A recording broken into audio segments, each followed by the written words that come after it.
Կամավորության չէ, պարտադրի մասի, պարտադրի ծառայության այն օժիտի մեջ պետք է լինի զինվորական գրքույկ, որ աղջիկը 3 ամիս ծառայել է։ Նա ինքնապաշտպանության տարրական գիտելիքներ ունի հարցնացուն, այ զինվորական գրքույկը դա հարցնացուի օժիտի մեջ պետք է լինի, որ պատրաստ է աղջիկը կարող է ինքնապաշտպանվել։ Նո, տեսեք, օրինակ մենոնք պետք է դա անեն, դա անհրաժեշտ է, դրա կարիքը կա։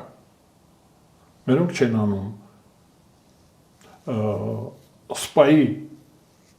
պաշտոնը հատուկ հարգանքի արժանի չի մեր մոտ։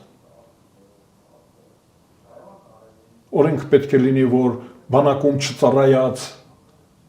մարդիկ, կանայք եւ տղամարդիկ պետական պաշտոն զբաղեցնելու իրավունք չունեն, ընտրովի կամ նշանակովի։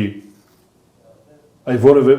ես ասում եմ, որ կարելի է ներառականության ռեժիմով մի քանի տոկոս հատկացնել հաշմանդամների համար։ Մարդը, որ օբյեկտիվորեն չէր կարող բանակում ծառայել, նրանց համար քվոտա սահմանենք։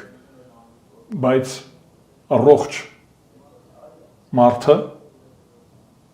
արական սեռի կամ իքական սեռի, չի կարող ընտրվել